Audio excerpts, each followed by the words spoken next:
Bonsoir mes chers amis et bienvenue dans ce deuxième épisode du Strange Show. Le tout premier épisode remonte à 1 an et c'était seulement un avant-goût de ce que je vous proposerai dans cette série. Nous n'allons pas parler de films dans cet épisode, mais nous allons parler d'une histoire effrayante qui aujourd'hui demeure encore inexpliquée alors qu'elle a 34 ans. Alors éteignez bien la lumière, cachez-vous sous votre couverture, c'est parti pour le deuxième épisode du Strange Show. Le générique du coup là.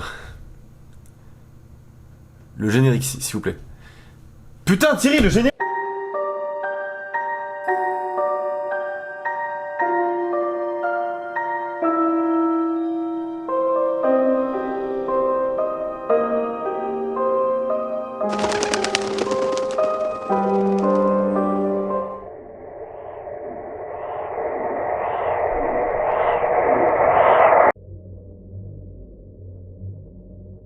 Bienvenue dans le quartier de Rémicourt, à Saint-Quentin, une cité ouvrière située en Picardie. Nous sommes en août 1985 et nous retrouvons un jeune couple qui vient juste de s'installer ici. Il s'agit de Lucie Belmer, une femme sans emploi qui reste à la maison, et Jean-Marc Belmer, qui est lui un chauffeur routier. Alors je vous l'accorde, on dirait le début d'un mauvais film, mais écoutez la suite. Quand nos tourtereaux s'installent dans cette maison, elle montre une image d'elle très jolie, très esthétique, très propre. Seul petit truc, il n'y a pas d'extérieur.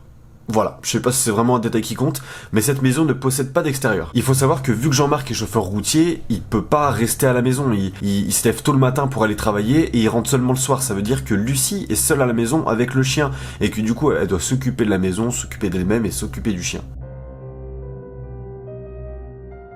Nous voilà maintenant en janvier 1986. Jusqu'ici, tout se passe bien pour nos belles-mères. Enfin, pour les belles-mères. Enfin, pour le couple belle-mère. À pas confondre avec le terme belle-mère.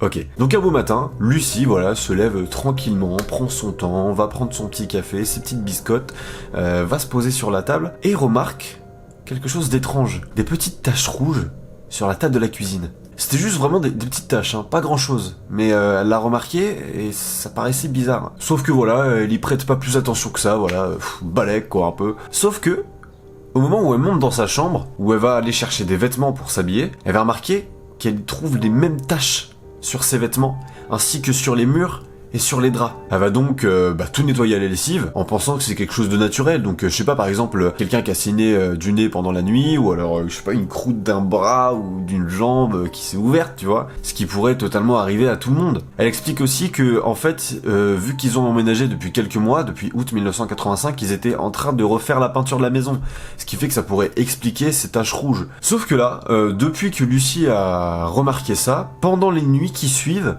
il y a des phénomènes étranges qui vont se passer, c'est-à-dire qu'elle va entendre des bruits un peu partout dans la maison, qui vont surgir d'un coup en pleine nuit, ou alors des petits bruits comme ça, par-ci par-là.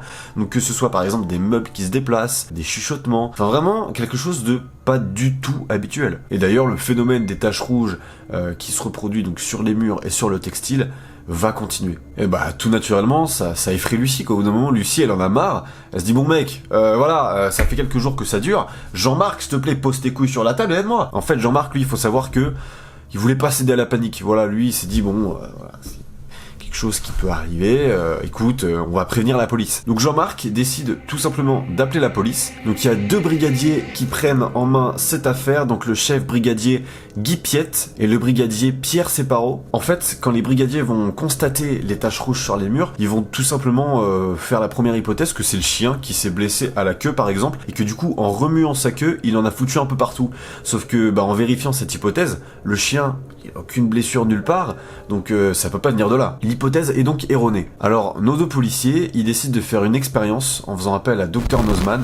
Pas du tout, non, je déconne. Non mais ils décident vraiment de faire une expérience, c'est-à-dire qu'ils décident de laisser la maison seule une nuit, sans personne, avec les murs totalement lavés à la lessive et le sol complètement jonché de farine. Sauf que le lendemain, en arrivant à la maison, les policiers constatent qu'il n'y a aucune trace de pas sur le sol, voilà, la farine est complètement intacte. Par contre, les murs, eux, sont jonchés d'un liquide rouge, mais incroyable, ça sanglote, comme si c'était vraiment une plaie ouverte de ouf. Alors du coup, maintenant on va faire une petite pause sondage. Selon vous, qu'est-ce que c'est? Alors c'est parti, un sondage en haut à droite de votre écran s'affiche. Est-ce que pour vous, c'est de la peinture rouge, du sang, du ketchup ou rien du tout?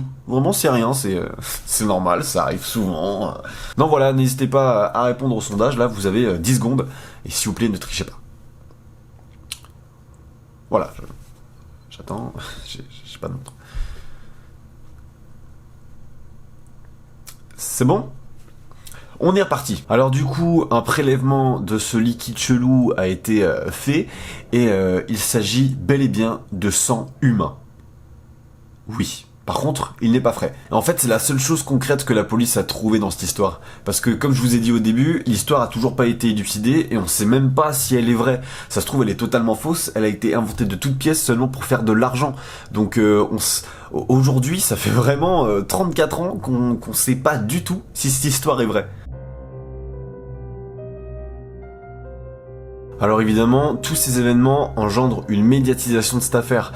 Il y a même France 3 qui va faire un reportage télévisé sur ça et qui va se rendre sur les lieux pour tout simplement en parler à la télé. Sauf que le reportage, c'est pas un truc qui va tout simplement arranger la résolution de l'affaire. Justement, il y a beaucoup de gens qui vont témoigner eux-mêmes de cet événement parce que ça leur arrive apparemment eux aussi chez eux. Après, est-ce que c'est vrai ou faux, on ne sait pas. Et c'est vraiment que à cette époque-là, et même depuis toujours et encore aujourd'hui, les gens sont prêts à raconter n'importe quoi pour pouvoir passer à la télé. Retenez quand même que Lucie, elle a déclaré que elle nettoyait tout le temps les taches sur les murs et que le lendemain, elles étaient réapparues. Et puis les bruits qui ont lieu la nuit continuent, ça persiste, ça se multiplie même, il y a de la vaisselle qui se casse, des meubles qui se déplacent, mais encore plus.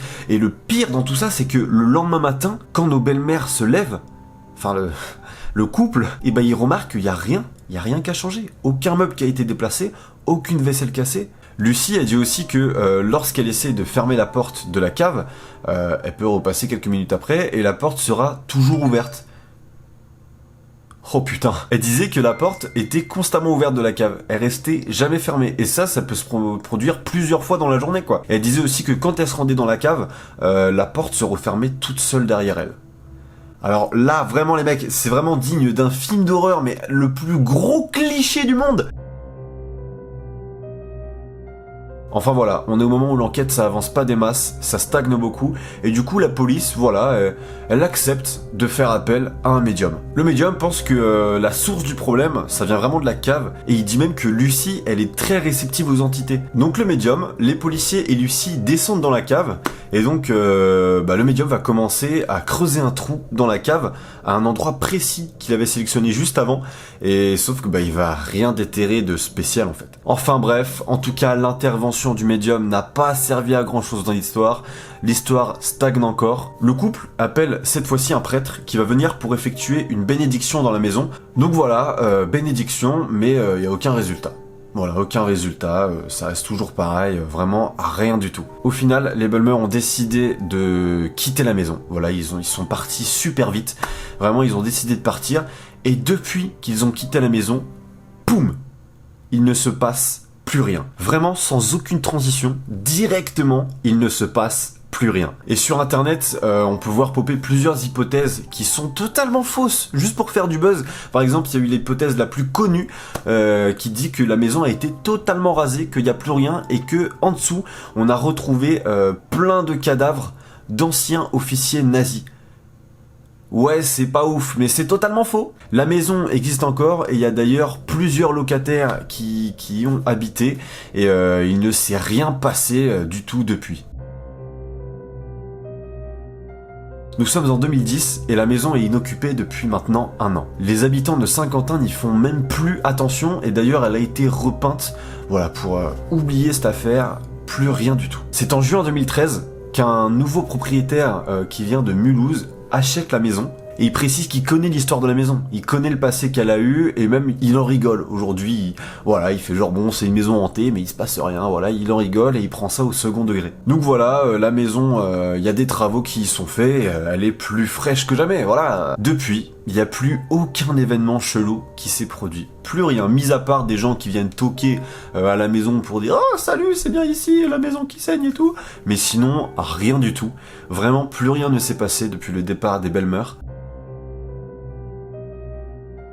Alors comme je vous ai dit, il y a beaucoup d'hypothèses qui émergent sur l'internet français par rapport à cette affaire. La plus plausible serait qu'il s'agit seulement d'une infestation naturelle et que c'est aussi en partie lié à Lucie qui, comme on l'a dit précédemment, est très réceptive aux entités. D'ailleurs, les images que vous avez pu voir à l'écran pour illustrer mes propos proviennent d'une ancienne émission qui avait lieu sur TF1 qui s'appelle Mystère. Mais en fait, beaucoup disent que l'émission a été exagérée sur les faits qu'elle a démontrés et surtout, même il y en avait qui étaient complètement détournés, voire faux. Tout cela afin de faire sans doute plus d'audience. Du coup, aujourd'hui, le mystère reste pas du tout élucidé, j'allais dire élucidé. Non mais voilà, c'est toujours un mystère et boule de gomme cette histoire, alors que ça fait 34 ans qu'elle est sur le papier. Est-ce qu'on en sait pour autant si elle est vraie ou fausse? Ça restera un mystère inexplicable pour toujours, je pense. Et vous?